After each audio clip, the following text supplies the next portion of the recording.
Welcome to this very special edition of the KAJ Masterclass Live, the show which ensures that you profit from your time spent here with experts, either through their industry insights, information, or simply learning from them. And today we have Dr. Kelly Bohnhoff. She is a co-founder of Josephine's Clinic, a non-profit serving those who have experienced human trafficking and violence. She is also a registered nurse and licensed marriage and family therapist. Welcome to the show, Dr. Kelly. Thank you, AJ. It's great to be here. You are welcome to the show, Dr. Kelly. You are welcome to India in this online form. And I'm sure not just in India, but a lot of people across the globe will benefit from what we are going to talk right now. We'll be talking about family trauma and healing. So my first question is, we will talk about the family trauma, but I want to understand for the audience, if they know who is Dr. Kelly Bohnhoff. You yourself have experienced some sort of a thing like this, and that is where it becomes more important that you tell them about yourself so that they know who they are listening to, who is the person who is talking about something that she has herself experienced. Right. So my personal parachuting in, my parents, I'm the oldest with 3 siblings. So our souls actually had a pre-planning meeting. And during that time, unbeknownst to me, because we come in and we forget that we are our sacred nature, that infinite intelligence, pure love, and sacred energy. So what I had hoped to experience in this lifetime, and also my parents and my siblings, was to heal wounds that humanity is actually experiencing right now. So in my own personal story as a little girl, I had adversity that our ancestral line was trying to heal related to mental, emotional, physical, sexual trauma.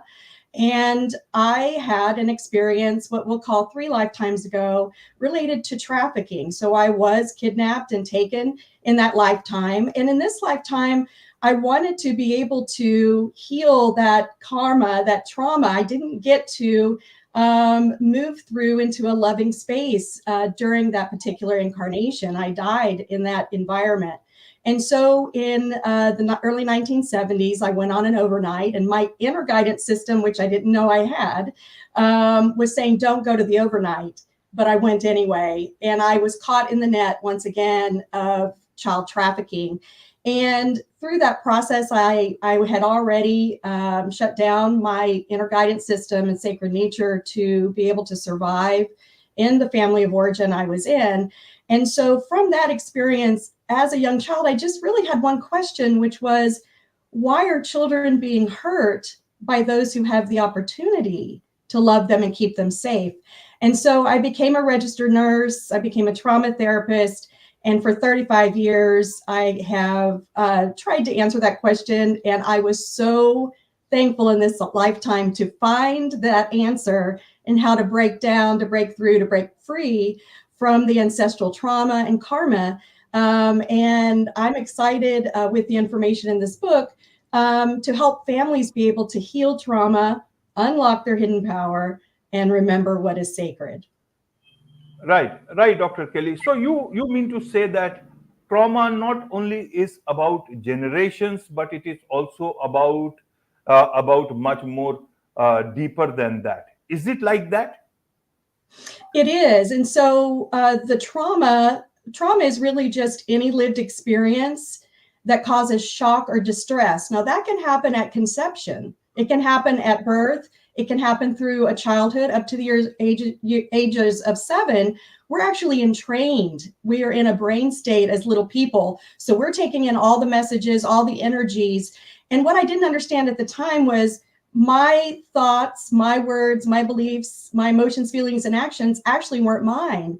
I had attuned to my parents' pain, to my parents' trauma, and I didn't know that as an empath. And so I carried that, I am unworthy, I am unlovable, I am not enough. Now, this wound is actually shared by humanity, and it's because the wound we're actually healing is one of separation, this belief that we are not part of creation, that we're not interconnected people, that we are separate. And that's just a misunderstanding. So as I was able to heal the ancestral trauma and the karma and the life events from this lifetime, I was able to understand and see this pattern, not just in myself and my family, but in all families that I had the honor of serving. And so then I realized, oh, it's actually an echo from the very beginning of time. So I was excited to finally answer that question. Why are children being hurt? What is the echo about? And then to have very simple steps that we can take to actually slow that down, that old energy, and move into the new energy.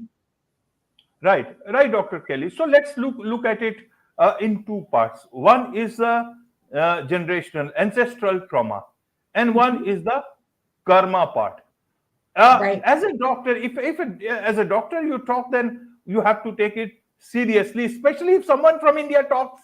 It is still acceptable because people have been brought up with that whole cultural sort of a thing about understanding this deep meaning about karma. Earlier, people used to look at it differently, but nowadays, I guess the world is more peering into all those books and finding. It's not about just Indian culture. I guess a lot of other cultures also similarly talks about the same things, maybe in different forms. So how should we look at first that the ancestral trauma?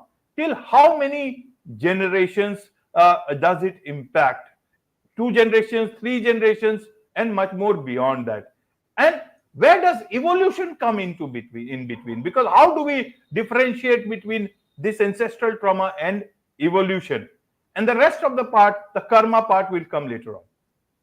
Okay, well, that was a lot. Here's what I've discovered so far, AJ. Okay, so when it gets to, so our human minds want to label things, want to put time on things and all that kind of stuff. But here is what I have learned and experienced through visions, dreams, and other kinds of downloads, is that our souls actually plan this long before we dive into the 20th century or the 15th century or from the very beginning.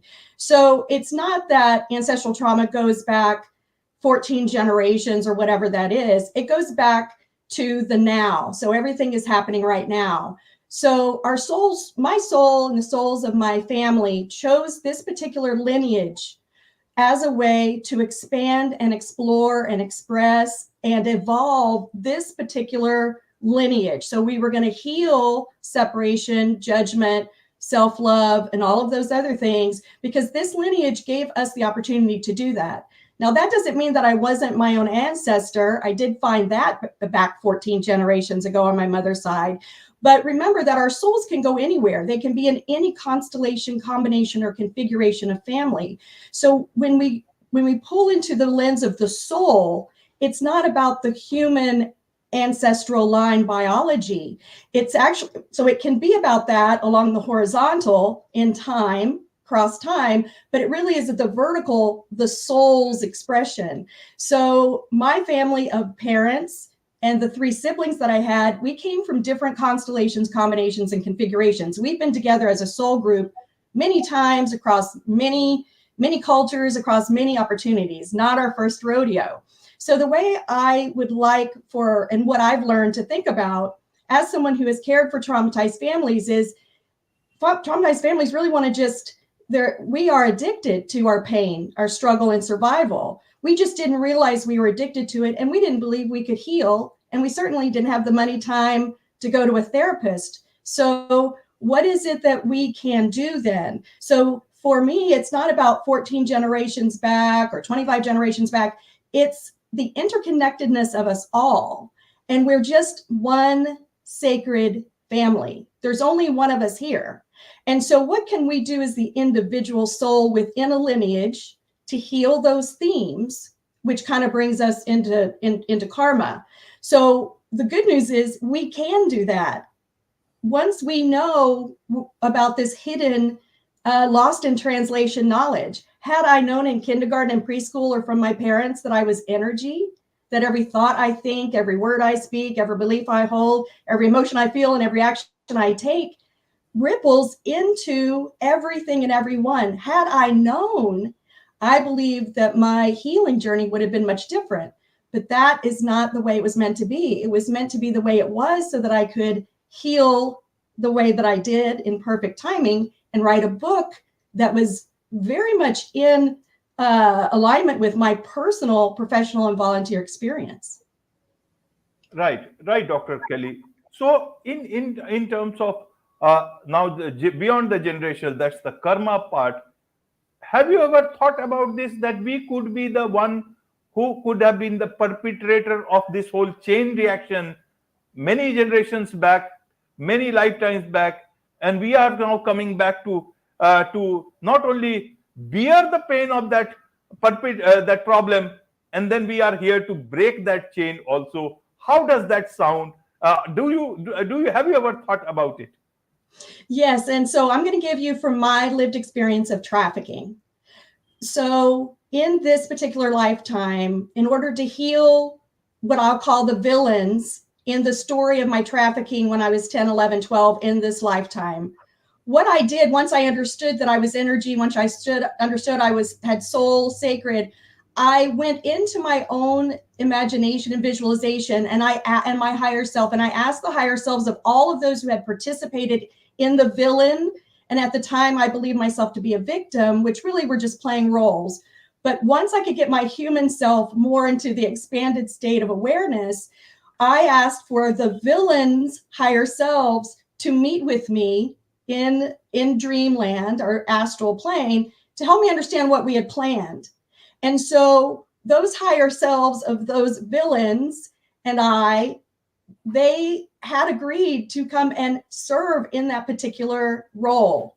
Now, what that opened up to me was an opportunity to forgive, to thank them for the opportunity to heal it. Because once we understand and heal and forgive and have compassion and all that, we actually hold energetic healing keys. So now every time I am with anyone who has had a similar experience, that energetic healing key is actually echoed into their subconscious mind, allowing them more possibility of healing the same thing.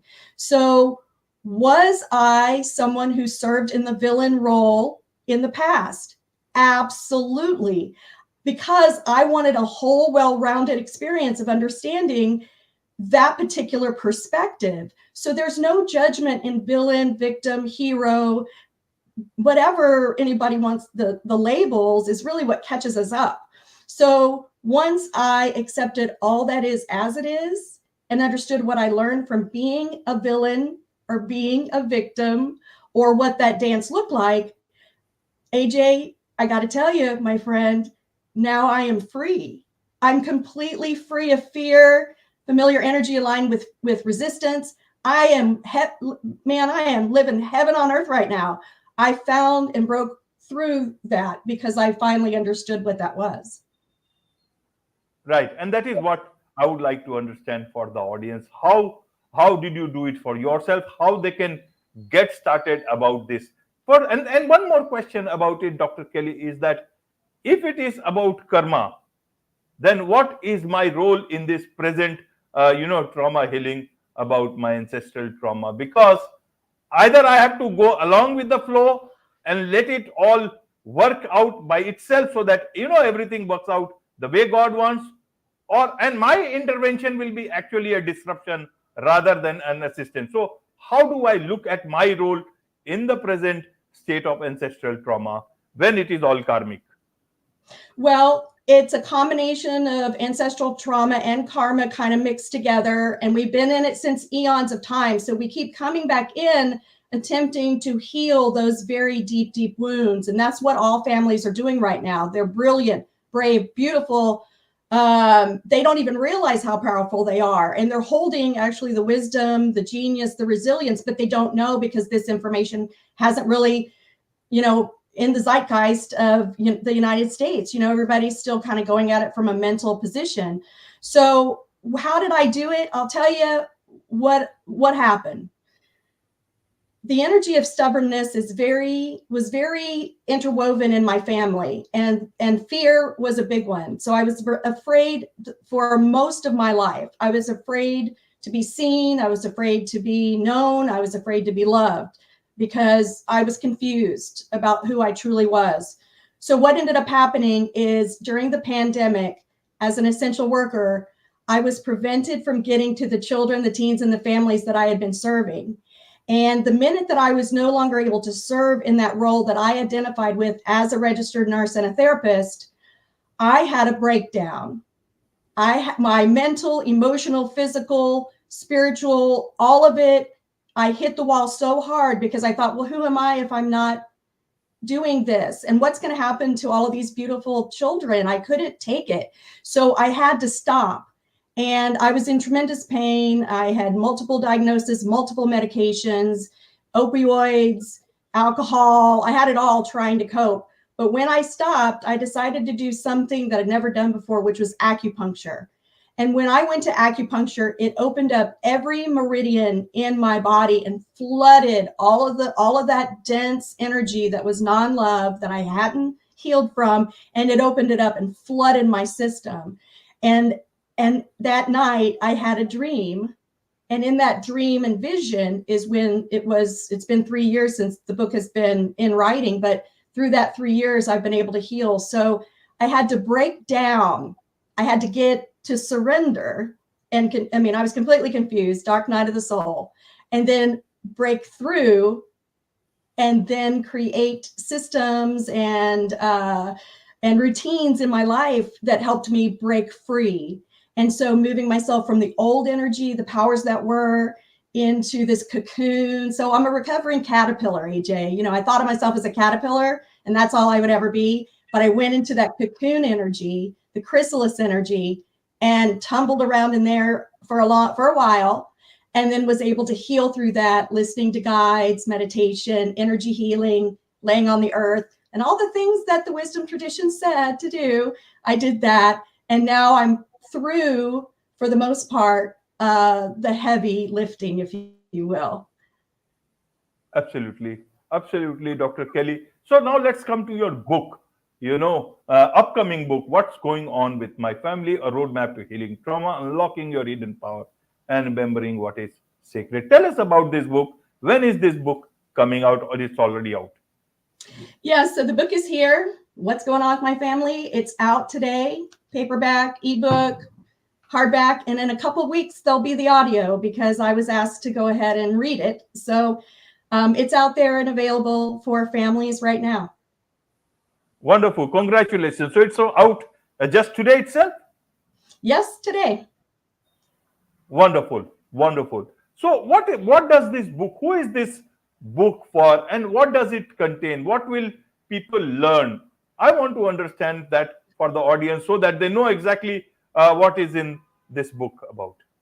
So the book was written in a way that would have helped me. So if I had picked up this book when I could read, it takes me through the hero's journey to understand where we started in the shark tank of energy, that most traumatized families don't remember who they are and are just echoing and attuned to this old energy of fear, suffering, pain, and survival.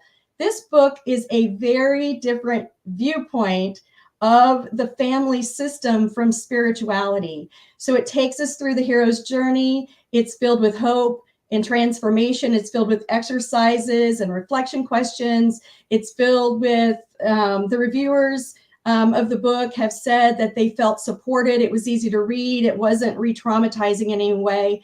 But the main point for readers is that within every traumatized family lies a sacred power that's just waiting to be remembered and awakened.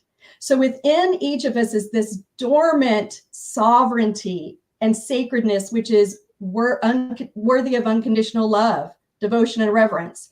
And as soon as our families understand that they came as a group, as a unit, to heal the ancestors of the lineage across time and space, and complete karma, which is really nothing more than, really in the end, for me, it's about any experience that's been traumatizing where you find yourself now in love, joy, and gratitude. So that's really what healing the karma is, taking action every day that leads you to your joy, your gratitude, and abundance, really. So that's what the book's about. It's a roadmap, is what it is. Right, Dr. Kelly. So, if you were to talk these things in India, people would still understand, even if a doctor talks about it. what is people's reaction there when you talk about healing across due to karma reasons and across births? How what is their reaction? How much do they understand it? How what are the questions that they typically ask? Can you see that they are convinced with your answers, or they still have their own questions even after you're talking? Yeah, so AJ, every person is in a different part of the journey. And this is one of the things about my own family we got entangled in. I had to get out of my parents' lane. I had to get out of my siblings' lane. I needed to stay in my lane to know thyself. So I had to untangle myself. And that's a really important part of this, is that when I speak to, if it's a little child, for instance, I'm going to draw a picture. And most young children already understand this. They're actually being born with their awareness of their sacred nature. I don't need to explain that to children. All right. But what happens to children is they're being entrained and programmed and conditioned in the old energy, and it's stressing them out because they want to hold on to their sacred nature. If it's a teenager, and so a lot of it has to do with my own energy. So if I'm explaining something and I know that they are more auditory or kinesthetic or visual, I'll use pictures. But what I ask them to do is not to really believe me, to ask their own questions, to come to their own truth. But what really gets them curious, which is the most important thing, ask the questions, is the feeling they have when they're with me. The feeling they have when they're with me is one of sacred space and love. And so they want more of that. And for adults that are grappling right now, they're in their own cocoon or chrysalis energy, and their families are really going through it right now. Everybody seems to be falling apart. And I explain this to them. They sit with it a minute and then they go, that makes sense to me, but I don't know why. But it's because inside they know that that is the truth. So they're just catching up with their own truth. So for the most part, people have been polite and or they seem to align with what I'm saying. Right, Dr. Kelly. So one more question: is this family across births? How is it the same family, or the family composition keeps changing across different births and rebirths? How does that work? And if yes or no, and how big is this family? So I want to just expand the audience's idea around this, because human nature is to make it very linear, so in my mind, I thought, well, all the souls stay in their soul group and it's the same lineage all the way through. And everybody's just moving from mom to dad to cousin to whatever it is. That's not actually what's happening. What's happening is there are different constellations, combinations, and configurations of souls coming in and out of lineages depending on what they want to learn. Now, that doesn't mean you can't come back into the same lineage. Or for me, 14 generations on my mother's side, I was the product of a little girl with a 33-year-old father, and she was 8 years old when she had me. And I know that sounds incredibly strange, but back then, little children were having little children. So I did come back within the same lineage in order to get some more information and lessons around that particular wound. So it is much more expanded, much more complex than our human mind can understand.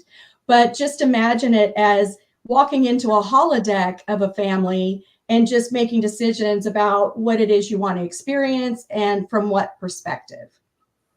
Right. And all the happenings, do they happen only on Earth, or is it some other planet? Scientists have not been able to know about it. We are trying to know, but maybe this spiritual side may be able. Does it all happen on Earth, or is it also some other places also involved? So in Earth's universe, Earth is a very special planet in and of herself, and she's ascending and humanity is ascending.